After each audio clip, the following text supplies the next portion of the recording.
دین کامل ہے، دین اکمل ہے، دین مکمل ہے، اس دین کے اندر کمی بیشی کا مجال اب کائنات میں کوئی بھی نہیں ہے۔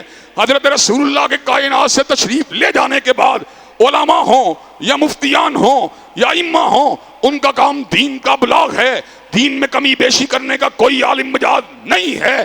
جو عالم اس اختیار کو اپنے پاس رکھنا چاہتا ہے، در حقیقت وہ شریعت سازی کرنا چاہتا ہے۔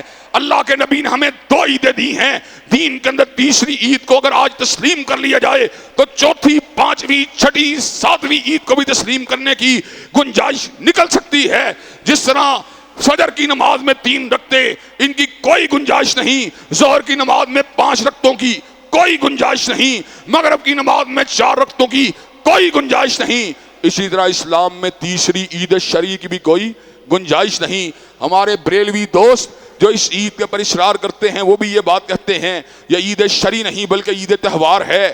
حضرات گرامی کہ ہم ان کو یہ بات کہنا چاہتے ہیں، جو اصطلاحات دینیہ ہوتی ہیں، جو دینی اور شرعی اصطلاحات ہوتی ہیں، ان اصطلاحات کو گڑبڑ نہیں کرنا چاہیے۔ جو دن اللہ تبارک و تعالیٰ نے عید کا دن قرار دیا، جس دن کو حضرت رسول اللہ نے عید کا دن قرار دیا، عید کا دن وہی ہے جب حضرت رسول اللہ کی ولادت ہوئی۔ حضرت رسول اللہ نے کیا اس کے بارے میں کوئی رہنمائی بھی کی ہے کہ نہیں کی؟ حضرت رسول اللہ نے سالانہ جشن کا ذکر نہیں کیا، سالانہ تہوار کا ذکر نہیں کیا، بلکہ آپ نے اعلان فرمایا میں پیر کے دن پیدا ہوا، میں پیر کا روزہ رکھتا ہوں۔ حضرات گرامی کے جنہیں حضرت رسول اللہ کی ذات سے محبت ہے اور آپ کی آمد کی خوشی ہے اور وہ نفلی طور کے اوپر اپنی محبت کا اظہار کرنا چاہتے ہیں، انہیں کیا کرنا چاہیے؟ پیر کے پیر روزہ رکھنا چاہیے کہ نہیں رکھنا چاہیے؟ انہیں پیر کے پیر روزہ رکھنا چاہیے۔